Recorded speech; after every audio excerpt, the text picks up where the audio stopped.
जय झूलेलाल। अॼु मां तव्हांखे ॿुधाईंदसि त ॻच घर में कीअं ठाहिजनि।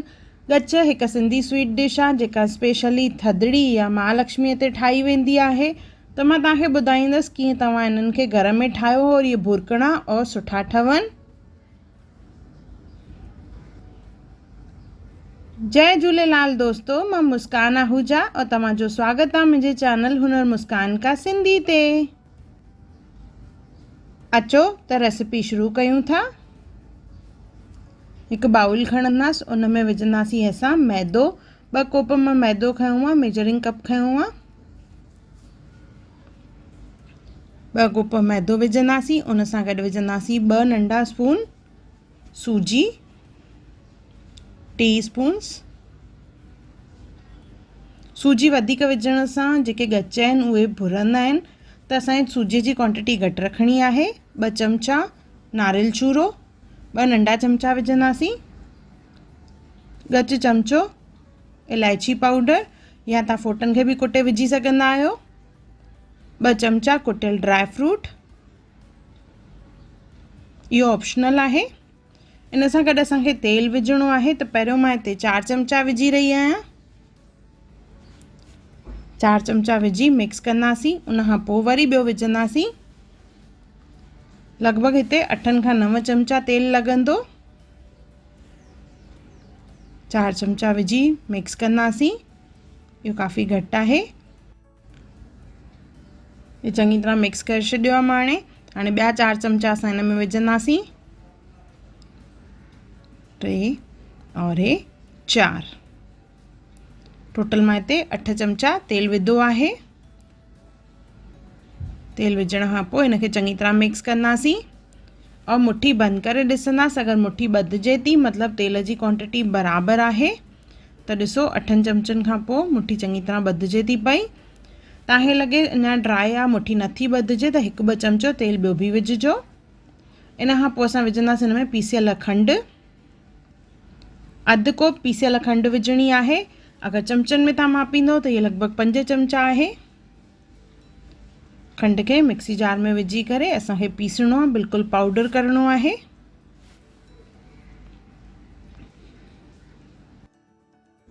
चङी तरह मिक्स कंदासीं। इन खां पोइ इन जो अटो ॻोहिणो आहे, त पाणी जो इस्तेमालु कंदासीं या अधु खीर अधु पाणी जो इस्तेमालु कंदासीं। और पाणी हिकु महिल न आहे विझणो, थोरो थोरो करे विझंदासीं। 2-2, 3-3 चमचा करे पाणी विझंदासीं। और अटो असांखे सख़्तु ॻोहिणो आहे, जीअं लोले लाइ असां अटो ॻोहींदा आहियूं तीअं। थधिड़ीअ जा केतिरा ई वीडियोस, थधिड़ीअ जी पूॼा, लोलो कीअं ठाहिजे, कोकी कीअं ठाहिजे, महालक्ष्मी जी पूॼा कीअं कजे, इहे सभु जेके आहिनि वीडियो मां पहिरियों ई अपलोड कया आहिनि। और हिननि जी लिंक जेका आहे मां डिस्क्रिप्शन बॉक्स में विधी आहे, त ज़रूरु चेक कजो। ॾिसो अटो जेको आहे सख़्तु ॻोहिणो आहे, घटि में घटि पाणीअ जो इस्तेमालु करिणो आहे। हाणे थोरो सो तेल खणंदासीं ऐं हिनखे लसो कंदासीं। त कले करे लसो करिणो आहे।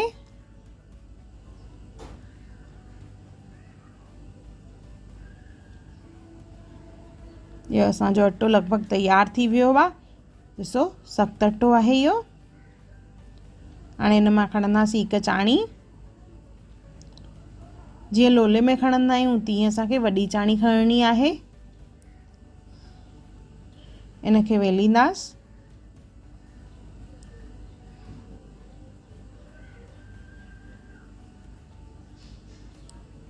वेलण खां पोइ असां चाहियूं त डायरेक्ट इनखे पीसिस में कट करे सघंदा आहियूं, या इनखे थोरी परफेक्ट शेप ॾियण लाइ असां इनखे पहिरियों गोल कटींदासीं। त उन लाइ कुकी कटर जो इस्तेमालु कंदासीं। थोरो इहो ॾिसण में वधीक सुठो लॻंदो आहे, पर तव्हां चाहियो त डायरेक्ट सिधो ई वेले करे उनखे चइनि हिसनि में कटे सघंदा आहियो। हाणे इनखे असां कटींदासीं चइनि हिसनि में। ॻच याने चोथों हिसो, इन करे हिन जो नालो आहे ॻच।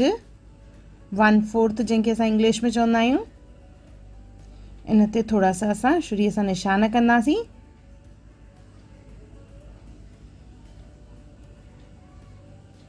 साॻे ई नमूने असां गोल शेप में बि ठाहे सघंदा आहियूं। और साइज़ नंढी वॾी तव्हां पंहिंजे हिसाब सां करे सघंदा आहियो। ये सभु हाणे तयार थी विया आहिनि। हाणे असां इनखे तरींदासीं। तरण महिल बाहि जेका आहे मीडियम खां बिल्कुलु स्लो रखणी आहे। पहिरियों मीडियम हुजे, उनखां पोइ स्लो कजे। तेज़ बाहि ते ॻच न तरबा आहिनि, न त इहे ॿाहिरां त तरिजी वेंदा आहिनि पर अंदरि कचा रहिजी वेंदा आहिनि। इन करे असां हिनखे धीरे बाहि ते तरींदासीं। तरिजण महिल इन जो जेको साइज़ आहे उहो डबल थींदो वेंदो आहे। ॾिसो हे काफ़ी मोटा थी विया आहिनि पहिरियों जेके असां विधा हुआसीं और हाणे जी साइज़ में। और ये बिल्कुलु स्लो बाहि ते तरबा आहिनि। पर ध्यानु रहे थधे घीअ में कॾहिं बि न विझो, न त इहे भुरी वेंदा आहिनि। 10 मिंट खनि लॻंदा आहिनि हिक बैच खे तरिजण में। इहे असांजा ॻच तयार थी विया आहिनि। हाणे असां हिननि खे हिक प्लेट में कढंदासीं।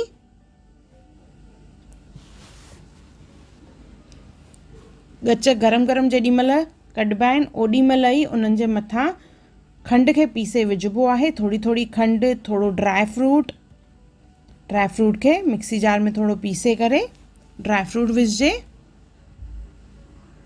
और उन सां गॾु विझिबी आहे सुकल गुलाब जूं पतियूं।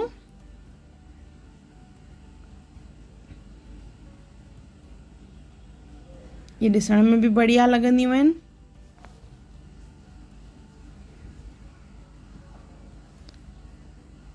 पिस्ता सन्हा सन्हा टुकर कटे करे पिस्ता जा विझंदासीं। इहे सभु शयूं ड्राई आहिनि त इहे ॻच ते चिपकनि, इन जे लाइ असां थोरी थोरी मथां चाशनी विझंदासीं, 2-3 ड्रॉप्स। जीअं इहे सभु शयूं जेके आहिनि ॻच ते चिपकी पवनि और किरनि न।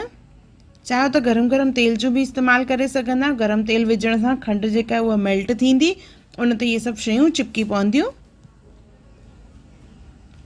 या हिक तार जी चाशनी ठाहे विझो। इहे ॻच असांजा तयार थी विया आहिनि। ॾिसो केॾा सुहिणा लॻनि था पिया। मां तव्हांखे इहो टोड़े ॾेखारियां थी पई। ॾिसो अंदरि केॾो बुरकणो आहे इहो, बिल्कुलु बि हार्ड कान्हे। और कीअं लेयर्स ॾिसण अचनि था। इहे असांजा ॻच तयार थी विया आहिनि, थधिड़ी स्पेशल या महालक्ष्मी स्पेशल।